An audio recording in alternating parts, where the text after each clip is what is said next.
कल हम लोग मोलरता के मोलरता की परिभाषा पढ़ चुके थे।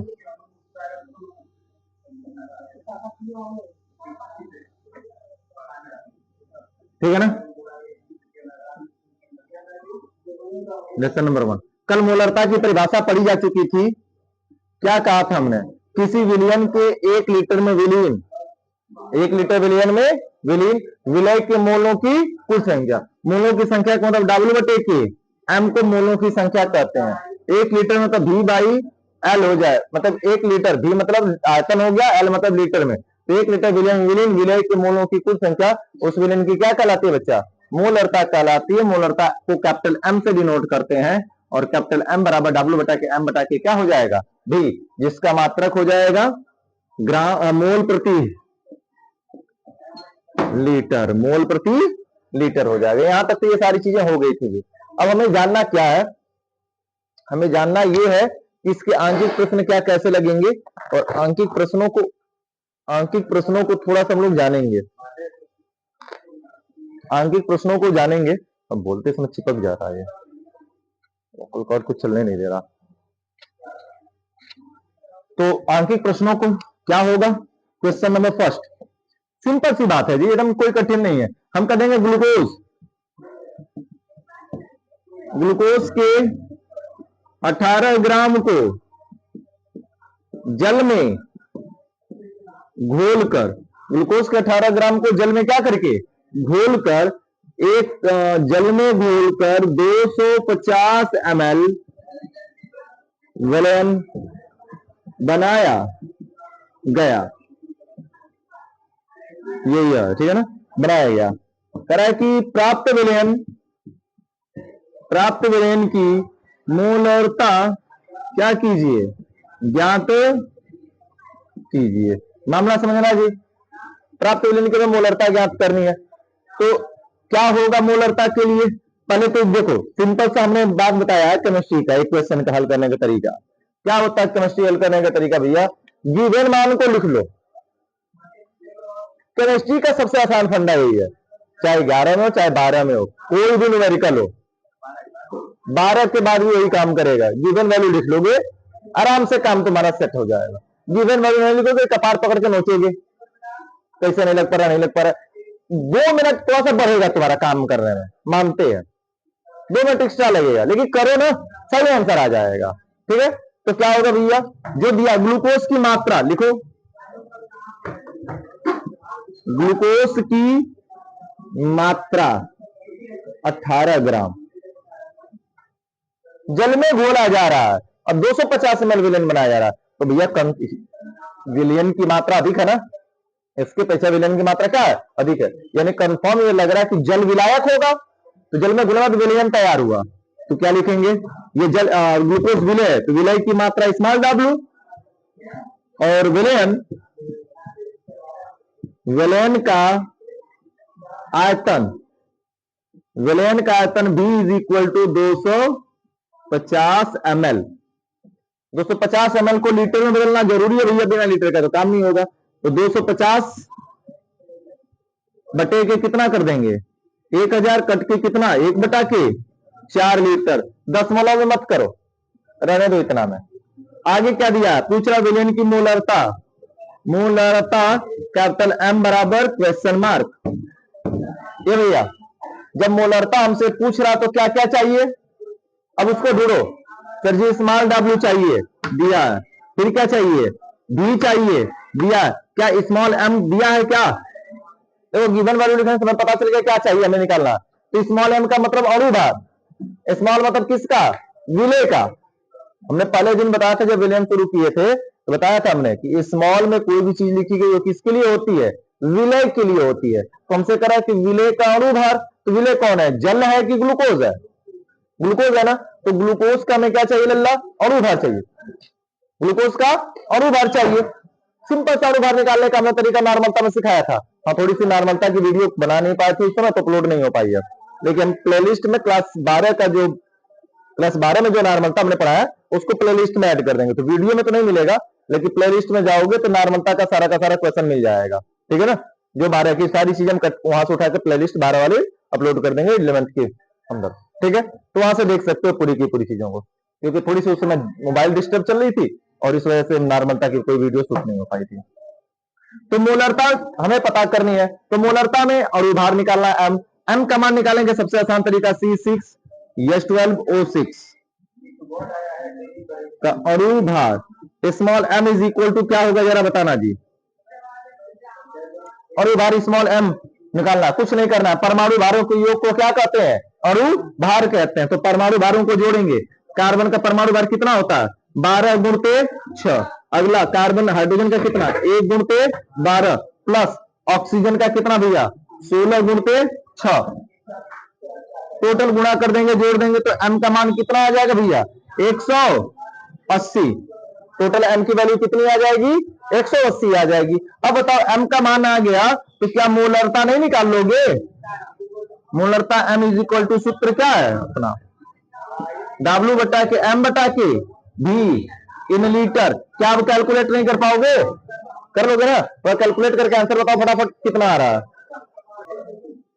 देखो जी, नहीं रख पाए फिर भी तुम लोग रखकर, इसमें हो गया W का मान कितना हमने बोल दिया?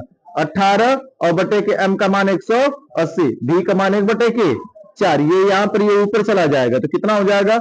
18 गुणते 4 बटे के 180। 18 दहा में 180, तो ये हो जाएगा भैया 0.4 मोल प्रति लीटर। इसका आंसर आ गया। ऊपर एक क्वेश्चन हमने दिया लगाने के लिए, ये भी लगा नहीं पाए।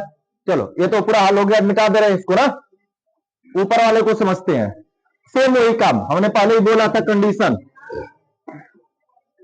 एक ही कंडीशन हमने बताई है भैया कि कुछ नहीं करना है तुमको, केवल और केवल लिखना है वैल्यू जो दिया। यूरिया की मात्रा कितनी है? 20 ग्राम। जल अधिक है तभी तो इतना एमएल तैयार हुआ ना। तो जल की मात्रा अधिक है तो जल विलायक है। यूरिया क्या विलय? तो विलय को किससे डिनोट करेंगे? स्मॉल W से। विलयन तैयार हो रहा है।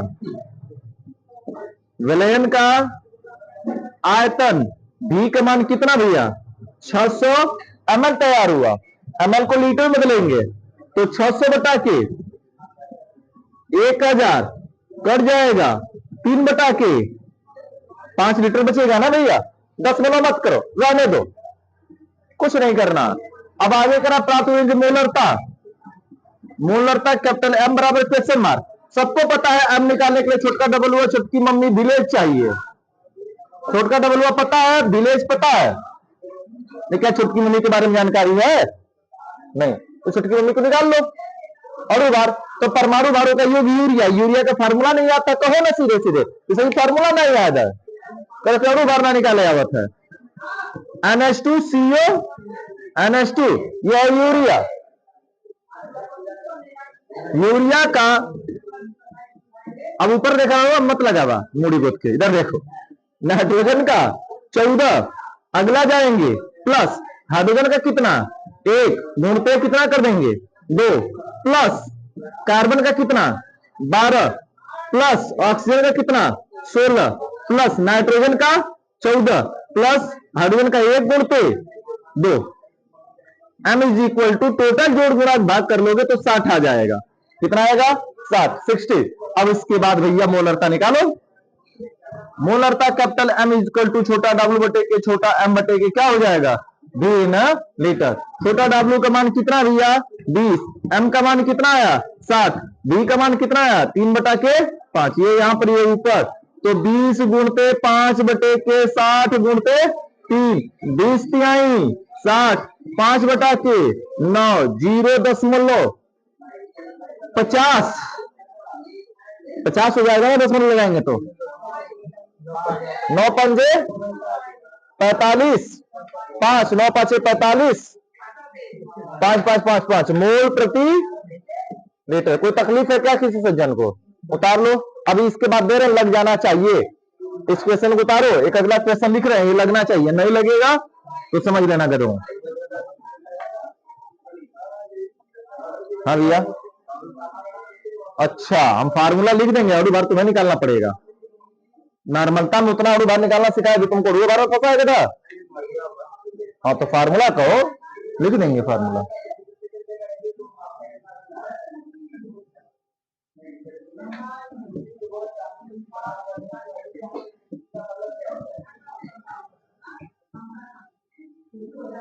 एक अज्ञात पदार्थ के 18 ग्राम को जल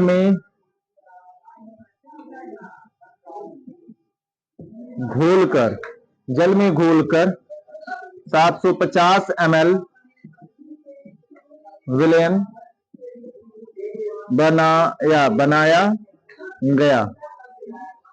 बनाया गया। प्राप्त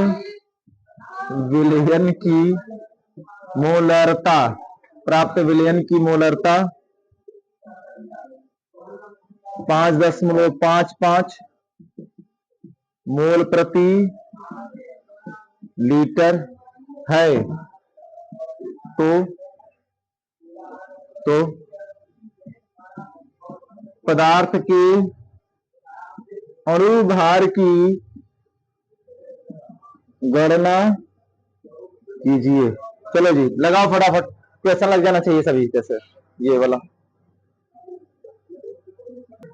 दिमाग तुम अपना पैक कर दिए हो पेपर देकर आने के बाद, इसी वजह से। चलो देखो क्वेश्चन, ये भैया क्वेश्चन देखो। हम बोल रहे हैं कि एक बात सिंपल सी, उस बात को तुम लोग समझने का प्रयास नहीं कर रहे। क्या दिया है, कह रहे कि एक अज्ञात पदार्थ है, कुछ नहीं, पदार्थ की मात्रा दे दी गई है 18 ग्राम है ना। अब पता नहीं कौन सा पदार्थ है, क्या जरूरत है हमको। करे जल में घोलकर विलयन बनाया गया। भी का मान 700 कितना है 50 ml है, यानी कि 750 बटे के 1000 करेंगे, कटाओगे 3 बटा के कितना होगा 4 लीटर हो गया। विलयन की मोलरता कैपिटल एम का मान दे दिया 5.55 मोल प्रति लीटर दे दिया। कह कि अणुभार एम का मान हमसे क्या कर रहा है भैया, पूछ रहा है। अब अणुभार एम पूछ रहा है तो सूत्र सबको पता है मोलरता का। सर जी एम बराबर डब्ल्यू बटे के एम बटा के क्या होता है बी इन लीटर, यही होता है ना। हमको ये नहीं एम चाहिए तो कैपिटल एम चाहिए, दिया है। डब्ल्यू चाहिए, दिया है। भी चाहिए, दिया है। रख दो एम का मान 5.55, डब्ल्यू का मान कितना 18, एम का मान पता करना है और भी का मान कितना 3 बटे के 4, ये जाए ऊपर चला जाएगा। 5.55 बटे के 18 गुणते 4 बटे के एम गुणते 3, तो एम को एग्जैक्ट भेजिए यहाँ पर आ जाएगा। तो एम बराबर अरे ठीक है जल्दी नहीं कटा देगा फिर 4 बटे के 5.55 गुणते कितना हो जाएगा 3, 3 6 18। अब कटा के गुणा भाग कर लेना, जो आएगा वो आ जाएगा। उन्होंने कितना कठिन था बताओ, गुणा भाग फंसा है जाकर।